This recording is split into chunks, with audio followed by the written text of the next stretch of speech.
Bueno, hermanos, vayan conmigo a la escritura, por favor. Mateo capítulo 13, versículo 13.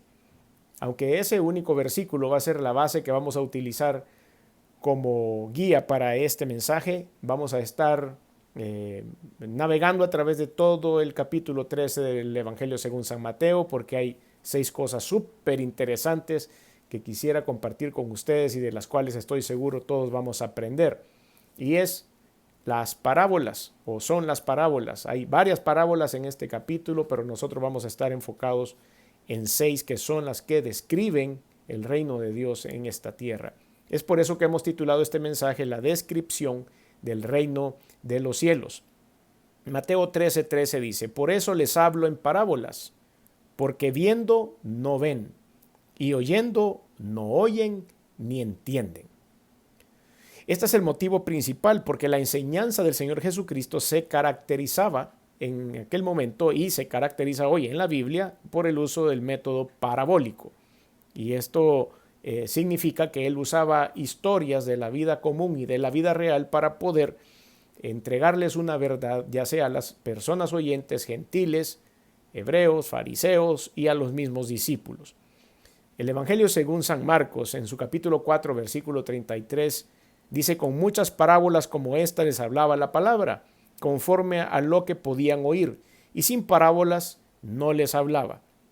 Y por eso notamos que Jesús siempre empleaba este tipo de figuras de lenguaje para ilustrar e iluminar sus pensamientos y que quedaran más claros y más específicos en la mente y los corazones de las personas. Las palabras parábolas, sin embargo, era más que una metáfora, era más que un invento, era más como un símil elaborado. Los evangelios sinópticos, que son Mateo, Marcos y Lucas, así se les denomina teológicamente a estos 3 evangelios, se deja por fuera del estudio sinóptico a Juan, porque el evangelio según San Juan está muy impregnado de las experiencias cercanas que el evangelista Juan estuvo cerca del maestro, a diferencia de Mateo, Marcos y Lucas, en los cuales se pueden hacer cuadros sinópticos de todo lo que ellos cuentan y se puede validar entre uno y el otro. Por eso se le llaman evangelios sinópticos. Y estos registran 30 parábolas del Señor Jesucristo. Entre los 3 registran 30 parábolas. En el Evangelio según San Juan no hay ninguna parábola. La mayor parte de ellas se encuentra distribuida en 3 grupos principales en los 3 evangelios sinópticos. Por ejemplo, las palabras que vamos a estudiar a continuación en Mateo capítulo 13 y en los pasajes paralelos o de las mismas historias en Marcos 4 y en Lucas 8. Las que se hallan también en Lucas 15 y 16 y las que se encuentran en Mateo capítulos 20 y 22. Es ahí donde podemos encontrar estas 30 parábolas que están diseminadas en estos capítulos. Hay que clasificar también estas 6 parábolas de las cuales el Señor me ha indicado que debo compartir hoy y debemos juntos aprender de ellas, que están puestas en el Evangelio según San Mateo capítulo 13, y hay 2 referencias adicionales que se hacen, una que es la parábola de la semilla que cae en diferentes tipos de suelo. No vamos a analizar esa parábola porque no menciona la comparación con el reino de los cielos, y este es el centro del mensaje que queremos ahora compartir, y es por eso que nos vamos a enfocar en 6 de ellas, en estas últimas 6 parábolas de Mateo capítulo 13. En estas 6 parábolas vamos a tratar de identificar juntos, en el crecimiento espiritual, en el conocimiento de la palabra de Dios, 3 temas principales. En la primera pareja vamos a ver los obstáculos al crecimiento del reino, que son la parábola de la cizaña y la parábola de la red, que estas 2 están separadas en el relato, pero vamos a hacer ese punto en su momento adecuado. Están separadas en el relato. La segunda es la expansión del reino, que son las parábolas del grano de mostaza y la parábola de la levadura. Y después vamos a describir la preciosidad del reino de los cielos, que son las parábolas del tesoro escondido y la parábola de la perla de gran precio. Hay tanto de qué hablar, mis hermanos, hay tanta historia, tanta doctrina, tanta palabra, tanta promesa, que no nos va a alcanzar el tiempo, estoy seguro, para poder descubrir y descubrir y descubrir todas las cosas bellas que hay en las descripciones del reino de los cielos que hace el Señor en estas 6 parábolas. Es por eso que no se quede con esta prédica. Es por eso que no se quede con lo que yo le diga, porque el tiempo no nos va a alcanzar para eso. Vaya y siga escudriñando la palabra de Dios y pídale al Espíritu Santo que pueda mostrarle muchas más cosas de las que hoy vamos a poder acceder. Así que empecemos con este estudio. Vaya a Mateo capítulo 13, versículo 24. Y es la parábola del trigo y de la cizaña.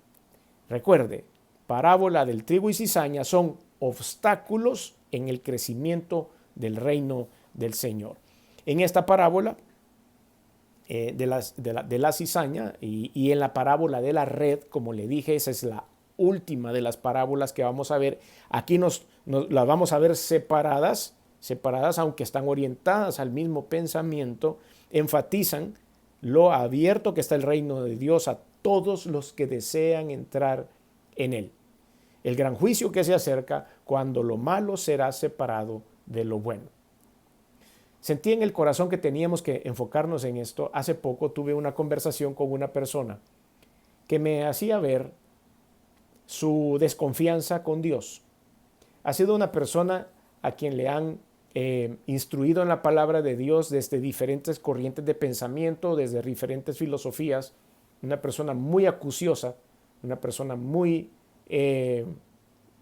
dedicada a los libros, un gran lector, pero que en esa abundancia de conocimiento ha llegado a dudar realmente en la existencia, en el poder, en la religión, en la veracidad de la Biblia y en muchas otras cosas que lo han dejado en neutro en este momento.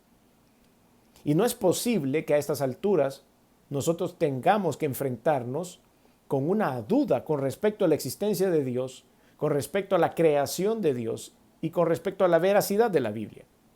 Es necesario hoy día, sobre todo cuando estamos tan cerca del arrebatamiento de la iglesia, y usted lo puede ver en redes sociales, en los medios de comunicación, en los noticieros, en muchas otras cosas, cómo el principio de dolores sigue arreciando cada vez más y más.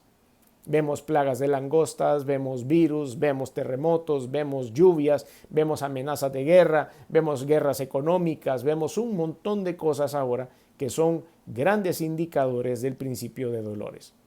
Entonces no nos podemos dar el lujo ahorita de estar confundidos con conceptos. No nos podemos dar el lujo de estar confundidos con corrientes de pensamiento. Es por eso que debemos confrontar nuestra mente y nuestros pensamientos con la palabra de Dios y entender qué es el reino de los cielos.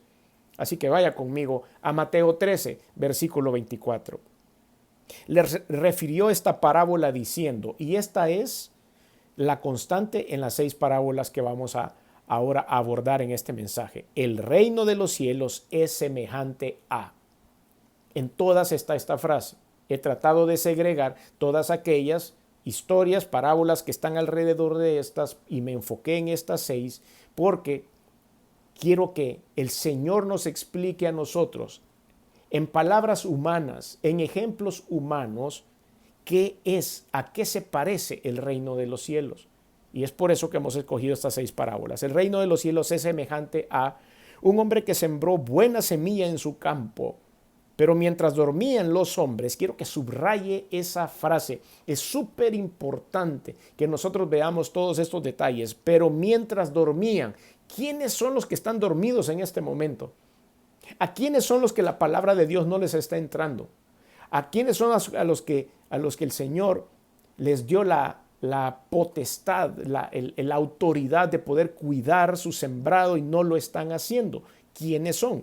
Sigamos leyendo. Pero mientras dormían los hombres, vino su enemigo y sembró cizaña entre el trigo. ¿Quién llegó? El enemigo. Y sembró la cizaña entre el trigo y se fue. Y cuando salió la hierba y dio fruto, entonces apareció también la cizaña. Y vinieron entonces los siervos del padre de familia y le dijeron, Señor, ¿no sembraste buena semilla en tu campo? ¿De dónde pues viene la cizaña? Y él les dijo, un enemigo ha hecho esto.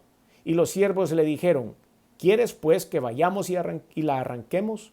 Y él les dijo, no, No sea que al arrancar la cizaña arranquéis también con ella el trigo. Dejad crecer juntamente lo uno y lo otro hasta la siega. Y al tiempo de la siega, yo diré a los segadores, recoged primero la cizaña y atad en manojos para quemarla, pero recoged el trigo en mi granero.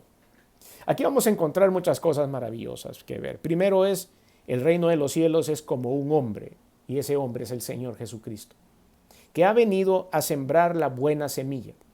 Y la buena semilla siempre es el Evangelio, siempre es la muestra del amor de Dios, siempre es la manera en la que Dios se va a mostrar a nosotros.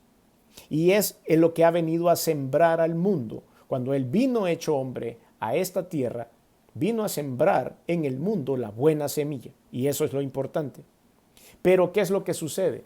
Muchas veces los líderes espirituales, pastores, líderes de iglesia, líderes de grupo, o no necesariamente alguien que esté sirviendo al 100%, sino nosotros mismos como cristianos, nos quedamos dormidos y no compartimos verdaderamente ni cuidamos tanto de compartir el Evangelio como la salud espiritual de nuestra familia, sino que nos quedamos dormidos. La pregunta acá es, ¿qué estamos haciendo nosotros ahora para cuidar la semilla que un día fue sembrada en nuestra vida? Estoy seguro que muchos de ustedes han sido criados en la palabra de Dios. Han sido criados en matrimonios cristianos. Se les enseñó a adorar a Dios, se les enseñó a cantar himnos, fueron a la escuela dominical, leyeron la Biblia desde muy pequeños. Pero hoy sencillamente Satanás ha entrado en sus vidas, ha entrado en sus hogares y los está echando a perder. Y es porque en ningún momento pudimos cuidar la semilla que alguien había sembrado en nuestro corazón a través de llevarnos al Evangelio. Cuando salió la hierba y dio fruto, entonces todo el mundo se dio cuenta que había cizaña también y le preguntaron al Señor cómo había sido eso si él había sembrado buena semilla. Pero dijo, vino un enemigo, vino un hombre malo y entonces empezó a contaminarte el cerebro con diferentes doctrinas hasta hacerte dudar. Y eso es exactamente lo que pasó con esta persona con la que estuve hablando. Lo llenaron de doctrinas, lo llenaron de dudas, lo llenaron de libros, lo llenaron de muchas posiciones religiosas hasta hacerlo dudar de la veracidad de la palabra y de la veracidad del mensaje de esa semilla que se siembra en el campo para que germine en bendición.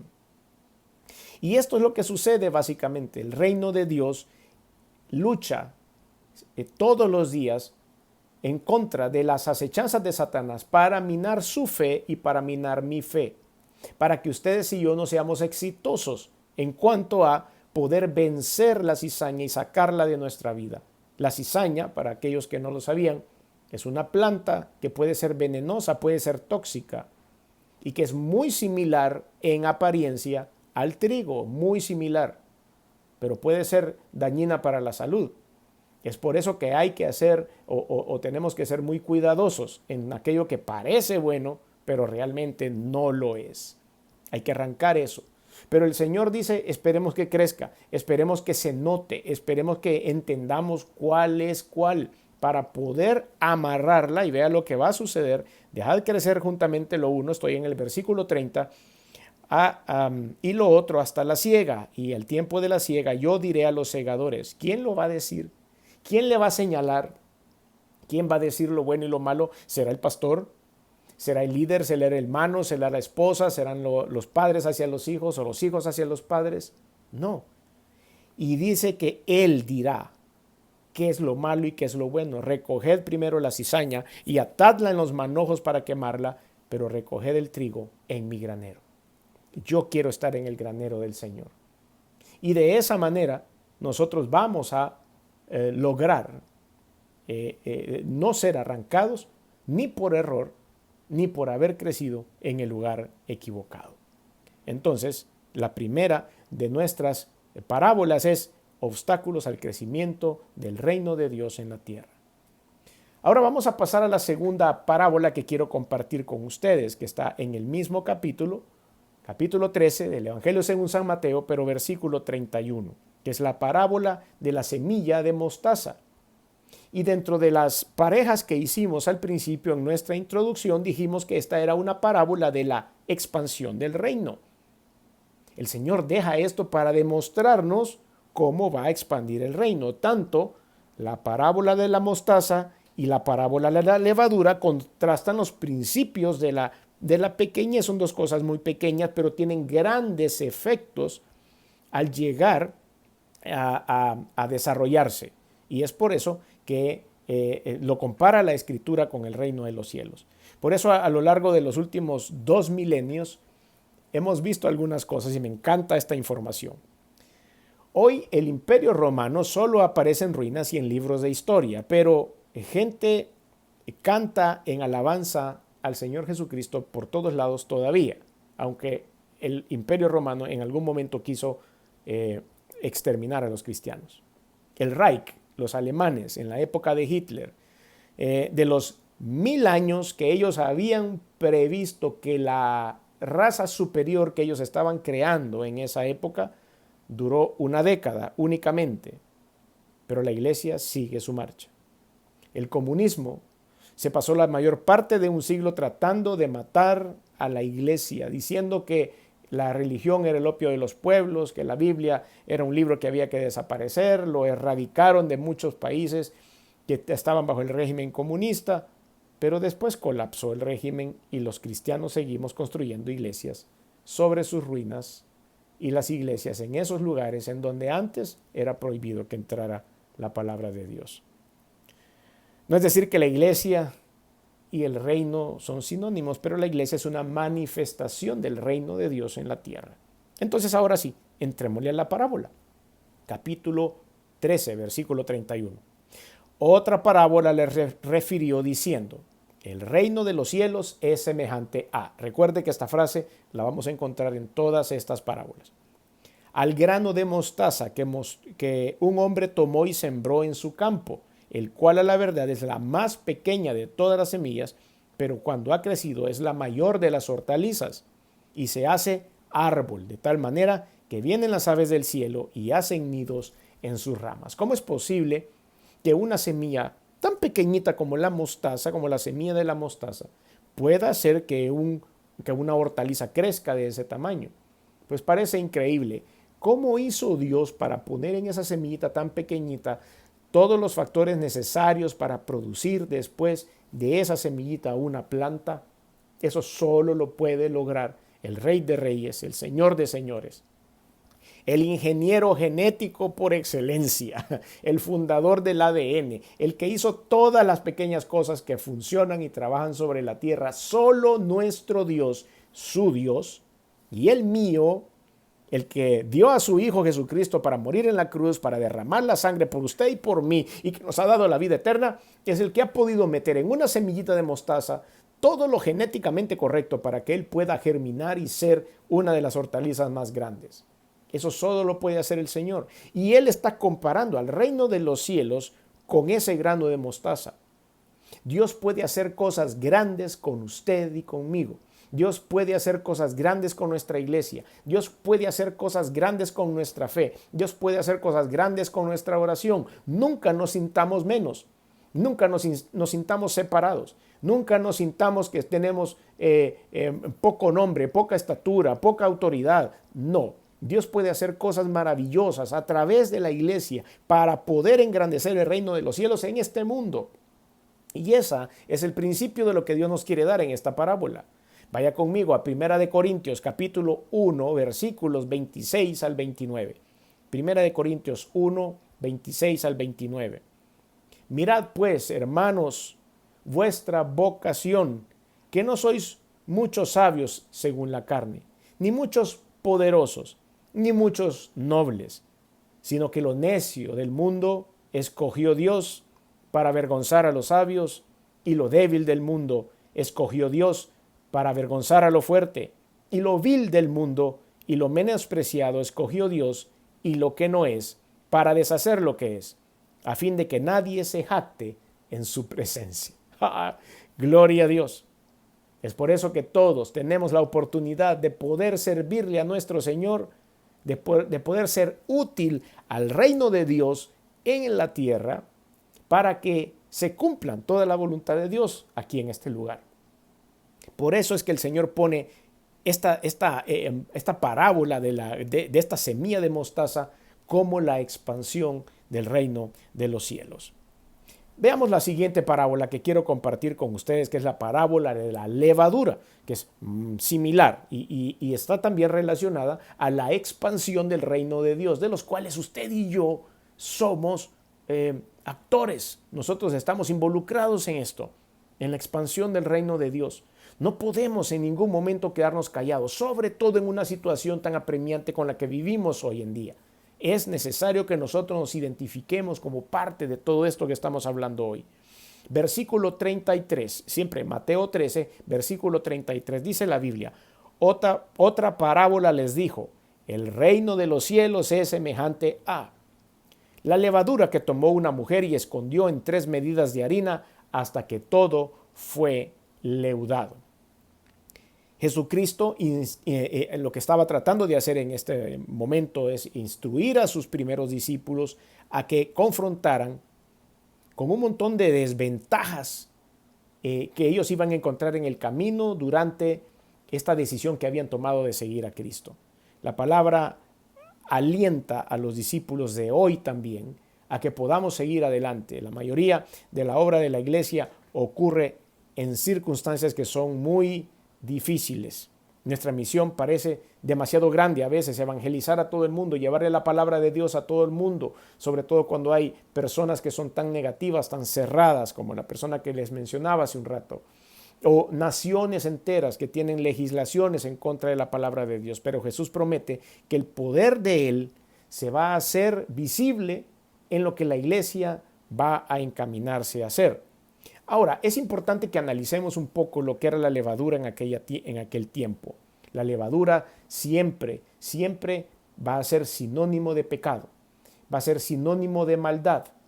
Tenemos que tener mucho cuidado con esto.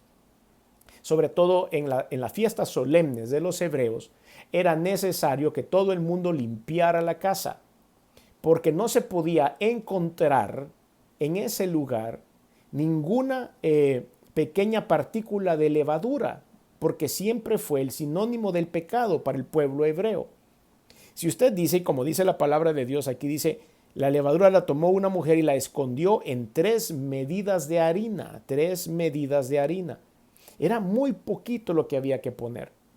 Ahora cuando hay personas que están trabajando en la panadería y quieren ver a sus creaciones, sus panes, sus pasteles hermosos y crecer, les tienen que aumentar un poquito de levadura. Muy poco de la cantidad de harina que ponen, la cantidad de levadura debe ser muy poco, porque eso es necesario nada más para inflar el pan. Pero el pecado trabaja de la misma forma. El pecado es igual.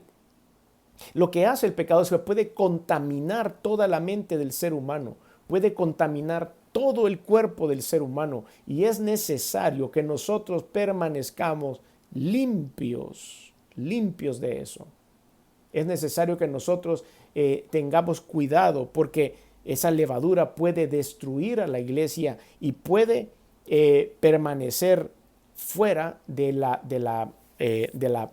visión de la expansión del reino de Dios. Es necesario que tengamos cuidado. Veamos lo que dice primera carta a los Corintios capítulo 5 versículos del 6 al 8. Primera de Corintios capítulo 5 versículos del 6 al 8. No es buena vuestra jactancia. ¿No sabéis que un poco de levadura leuda toda la masa? Limpiaos pues de la vieja levadura, para que seáis nueva masa, sin levadura como sois. Porque nuestra Pascua, que es Cristo, ya fue sacrificada por nosotros. Así que celebremos la fiesta, no con la vieja levadura, ni con la levadura de malicia y de maldad, sino con panes sin levadura, de sinceridad y de verdad. Es por eso que la levadura siempre va a ser algo malo, referencia a algo malo en la palabra de Dios. Cada vez que se hable de la levadura, pues no estamos hablando de nada bueno más que de contaminación, de pecado y de la obra de las tinieblas. Ahora, vamos a hacer un pequeño intermedio acá, terminando un poco de hablar de estas primeras 3 parábolas, Porque la Biblia hace un intermedio en el capítulo 13 del Evangelio según San Mateo, y así mismo lo vamos a hacer nosotros. Aquí vamos a encontrar a partir del versículo 34 una explicación del Señor que me parece que es sumamente importante y muy aplicable a lo que estamos queriendo compartir este día. El uso que Jesús hace de las parábolas. Y él hace una pausa. Me llama la atención como él dice, ok, vamos a hablar estas 3 parábolas y después tengo que explicarles algo para después continuar con mi relato. Capítulo 34, versículo 34, dice: todo esto habló Jesús por parábolas a la gente, y sin parábolas no les hablaba, para que se cumpliese lo dicho por el profeta cuando dijo: abriré en parábolas mi boca, declararé cosas escondidas desde la fundación del mundo. Entonces, lo que está haciendo aquí es reforzando el hecho de poder utilizar este protocolo, esta manera de influenciar a la gente a través de parábolas, de enseñarles, de mostrarles lo que tienen que hacer a través de las parábolas. Y aquí el Señor lo recalca. Entonces, el uso que el Señor Jesucristo hacía. Sigamos leyendo y vamos a descubrir a partir del versículo 36 que Jesús explicaba la parábola de la cizaña. A veces lo hacía aparte a sus discípulos. Y dice la Escritura, versículo 36. Entonces, despedida la gente, entró Jesús en la casa y acercándose a sus discípulos, esto ya lo estaba haciendo él en lo íntimo con ellos, le dijeron: explícanos la parábola de la cizaña del campo. Respondiendo él les dijo: el que siembra la buena semilla es el Hijo del Hombre. ¿Quién es el Hijo del Hombre? Jesucristo, por supuesto. El campo es el mundo. La buena semilla son los hijos del reino y la cizaña son los hijos del malo. Y el enemigo que la sembró es el diablo. La siega es el fin del siglo y los segadores son los ángeles. De manera que como se arranca la cizaña y se quema en el fuego, así será en el fin de este siglo. Enviará el Hijo del Hombre a sus ángeles y recogerán de su reino a todos los que les sirven de tropiezo y a los que hacen iniquidad, y los echarán en el horno de fuego. Allí será el lloro y el crujir de dientes. Entonces los justos resplandecerán como el sol en el reino de su Padre. El que tiene oídos para oír, que oiga. ¿Qué le parece? De esta manera el Señor nos explica acerca de lo que había querido decir con la parábola de la cizaña. Pero aquí no hay explicación más buena, más clara que la misma que da el Señor Jesucristo, y dice que estos hombres malos de Satanás serán echados fuera. Es por eso que el Señor insta a todo el oidor de estas parábolas a poder entender el mensaje y aplicarlo en sus vidas, para que no nos quedemos en ese manojo de cizaña que va a ser arrancado durante la siega y echado fuera. No puede ser que nosotros nos quedemos en ese grupo de hombres y de mujeres que perdamos la salvación por una confusión, por una mala doctrina, por una mala enseñanza, por una confusión de religiones, por una aberración, por no haber tenido un buen testimonio. No puede ser. Nosotros tenemos que ser cegados como el trigo. Tenemos que estar juntos todos en el grupo que nos vamos a ir a la presencia de Dios, porque esto es el ejemplo del reino de los cielos. Ahora sí, después de esta pausa que el Señor hace en este capítulo, volvemos a nuestras parábolas y vamos a la número 4 que quiero compartir con ustedes. Que aquí vamos entrando ya en otra comparación, que es la preciosidad del reino. La preciosidad del reino. Y vamos a ver el famoso tesoro escondido. Versículo 44, dice la Biblia: además, el reino de los cielos es semejante a un tesoro escondido en un campo, el cual un hombre halla y lo esconde de nuevo, y gozoso por ello va y vende todo lo que tiene y compra aquel campo. Pues aquí tenemos un poquito de la cultura hebrea, porque esto era permitido en la cultura hebrea. Aquí uno podía descubrir un tesoro escondido en algún lugar, volverlo a poner ahí, comprar la tierra, y ese tesoro era de la persona que lo había encontrado. No necesariamente se lo tenía que devolver al antiguo dueño. Eso estaba escrito en la ley judía. Entonces, lo que este hombre estaba haciendo era lo correcto. Pero él había descubierto, por supuesto, algo que trasciende el significado de un tesoro. Y lo que se está refiriendo a esta parábola es ese tesoro escondido y esa perla que vamos a ver más adelante deben tener algo que ver como un objeto de gran valor por el cual yo voy a dejar la vida, por el cual yo voy a hacer lo que sea por obtenerlo. Es un gran compromiso el poder adquirir la salvación eterna. Y ese es el paso que nosotros queremos ver. Además, el reino de los cielos es semejante a un tesoro escondido. Quiero decirles que hoy día el tesoro escondido del que puede hablar esta porción de la Biblia es Israel. Israel como nación es un tesoro escondido. Ellos han sido reconocidos como país. Ellos han sido reconocidos como nación. Ellos tienen su ciudad capital y tienen representaciones diplomáticas como cualquier otro. Pero un día este pueblo, que es uno de los tesoros del Señor, va a ser reconocido y ellos van a reconocer al Mesías como Señor y Salvador. Debo decirles que el lugar donde más israelitas hay reunidos por kilómetro cuadrado es Nueva York. Allí están la mayoría.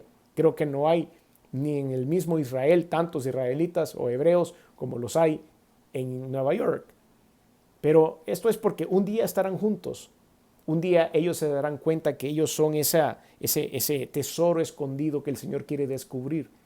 Pero también el tesoro escondido que el Señor está descubriendo día a día está en su corazón. Sí, en el suyo, en el mío, en todos aquellos gentiles. Los gentiles somos aquellos que no somos hebreos, que no venimos de una herencia judaica. Somos nosotros. Y este es el tesoro que el Señor está descubriendo ahora. Y Él está dando lo que sea por usted. El símbolo de este hombre que fue a vender todo lo que tenía para comprar esta tierra no es otro que Jesucristo, dando su vida por usted y por mí. Y es por eso que nosotros debemos apreciar lo que Él está haciendo por nosotros.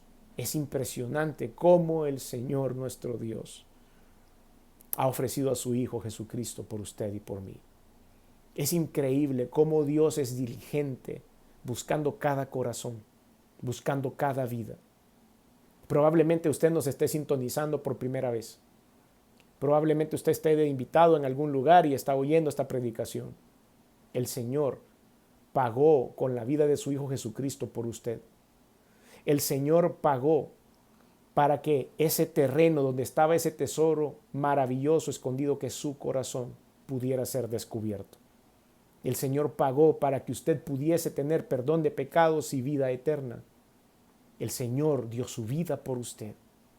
Y es por eso que vemos tan precioso al reino. Es por eso que vemos ese ejemplo del reino de Dios y por eso esta parábola dice, el reino de Dios es semejante a...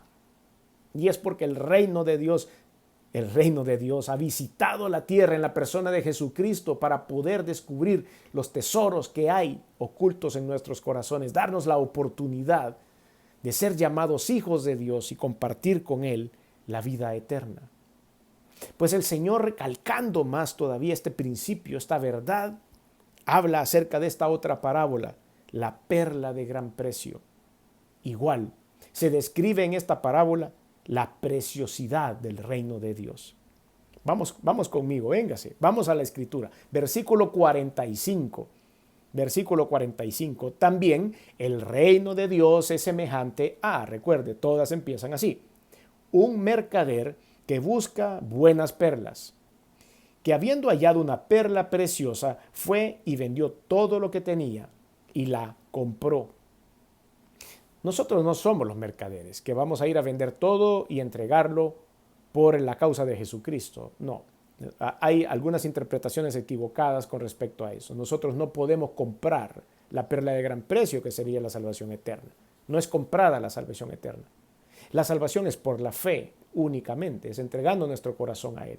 Pero el que ha venido a buscar la piedra preciosa y a purificar la piedra preciosa, la de gran precio, es el Señor Jesucristo. Él ha venido a buscarnos a nosotros. Vea usted qué interesante. En el tiempo antiguo, en esta época en la que estamos leyendo esta porción, lo más valioso que había en el mercado eran las piedras preciosas que se sacaban a través de la minería. qué sé yo, el jaspe, los diamantes, el oro, todo este tipo de cosas preciosas que eran sacadas de minas y encontradas en la tierra. Eran minerales. Las perlas no eran tan bien vistas, no tenían tanto valor como las piedras. Y una perla, como usted sabe, no es una piedra que usted la puede encontrar en un mineral. La perla es producida por un animalito, un animalito que está metido en una concha. ¿Y cómo se arman o cómo se fabrican estas perlas? Bueno, resulta que a ese animalito que está metido en la concha probablemente se ingresó dentro de la concha una basurita, un grano de arena. Y él tiene que repeler ese grano de arena, y en la lucha por quitarlo, esa contaminación que hay dentro de su concha, él hiere una parte de sí mismo y empieza a segregar una sustancia que se empieza a endurar, empieza a envolver al invasor, que en este caso es el grano de arena, y empieza a crear y a crear y a crear esta sustancia alrededor de él hasta que se solidifica, y de esa manera se hacen estas perlas de gran precio. Entonces esta piedra no es una piedra preciosa encontrada como un mineral, sino que es hecha por un animal. En aquel tiempo no era muy apetecida, tanto como los otros minerales. Pero el Señor escogió ponerlo como ejemplo, porque decía que ella se formó a través de desechar algo que estaba contaminando la vida de este animalito. Y eso es lo que el Señor viene a hacer.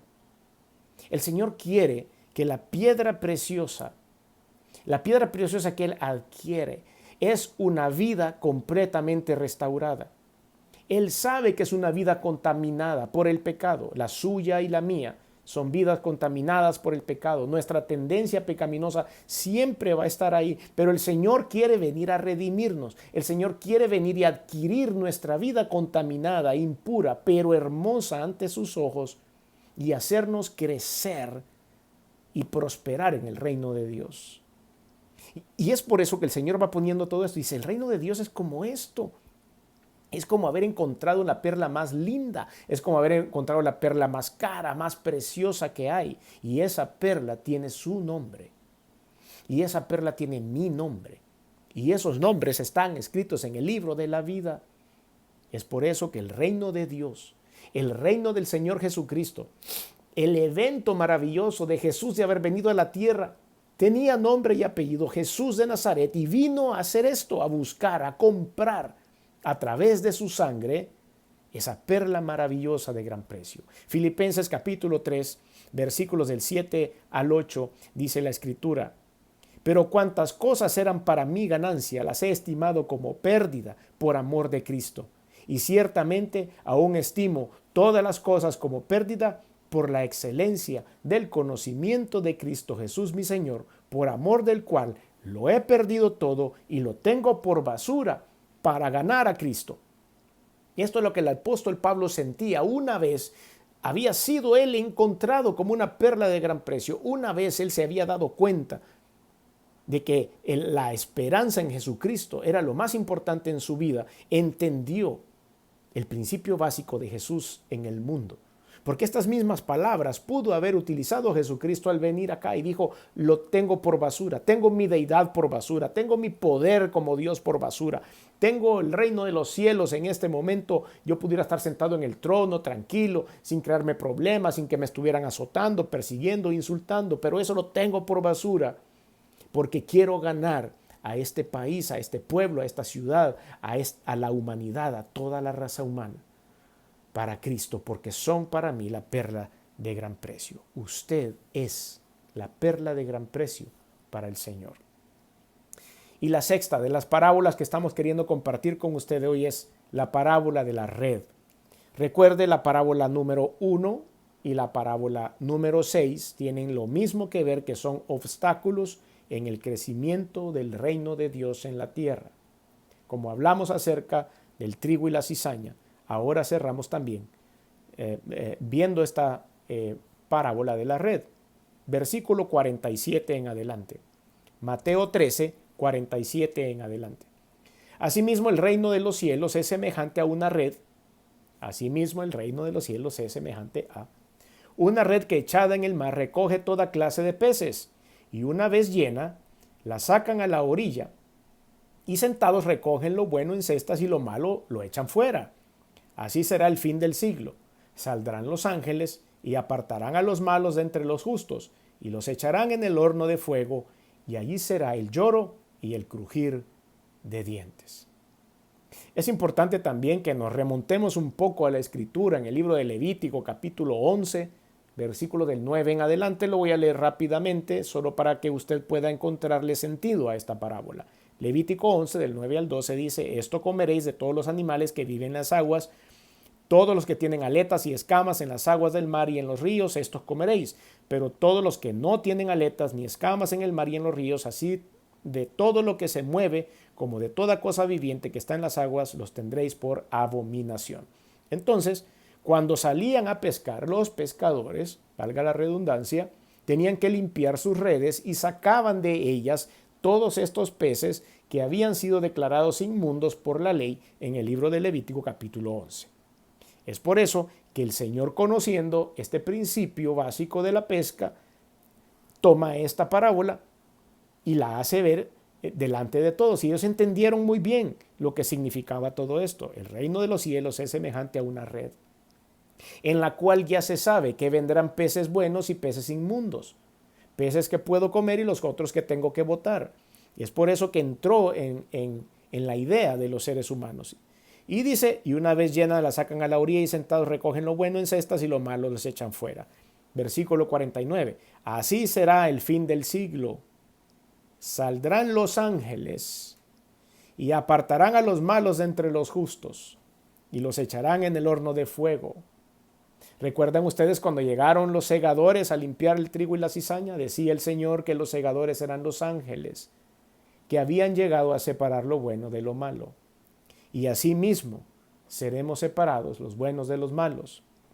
Y los echarán en el horno de fuego. Ahí será el lloro y el crujir de dientes, frase que se repite también en el libro de Apocalipsis. Nosotros tenemos que estar seguros de nuestros pasos en la fe. Nosotros tenemos que estar seguros de no cambiar del bando del trigo a la cizaña, ni del bando de los peces con escamas y aletas a los peces que eran abominación a este pueblo en aquel momento. Nosotros tenemos que estar seguros que cuando el arrebatamiento de la iglesia se presente, vayamos en esa lista. No podemos estar dando pasos de confusión. No podemos nosotros empezar a creer que soy salvo. Debo estar seguro. A través de todas estas parábolas, hoy hemos aprendido cómo el Señor, siempre diciendo esa frase, el reino de los cielos es semejante a, nos ha querido enseñar el mantenimiento de nuestra fe, el mantenimiento de nuestra relación, el crecimiento de la iglesia, el fortalecimiento de la iglesia, pero también la belleza de la iglesia, la belleza, del reino de los cielos, la belleza del evento del Señor de venir a buscar el gran tesoro o la gran perla, que es nuestra salvación eterna y nuestra vida, para que juntos podamos ir y enfrentar al Señor, pero enfrentarlo en el buen camino, pararnos delante de Él y poder cantar alabanzas y poder estar en su presencia. No nos dejemos confundir por todas las doctrinas, conceptos, religiones del mundo. Leamos la palabra de Dios, qué es lo que quiere el Señor de nosotros, y empecemos a cumplir para poder estar dentro de ese grupo. Quisiera hoy que pusiera sus ojos siempre en el capítulo 13, pero en el versículo 10 al 17. Veamos qué es lo que dice el Señor con respecto a todo esto que hemos hablado. Mateo 13, versículos del 10 al 17. Entonces, acercándose los discípulos, le dijeron: ¿por qué les hablas por parábolas? Y él respondiendo les dijo: porque a vosotros os es dado saber los misterios del reino de los cielos, mas a ellos no les es dado. Porque cualquiera que tiene, se le dará, y tendrá más. Pero al que no tiene, aún lo que tiene, le será quitado. Y por eso les hablo por parábolas, porque viendo no ven, y oyendo no oyen, ni entienden.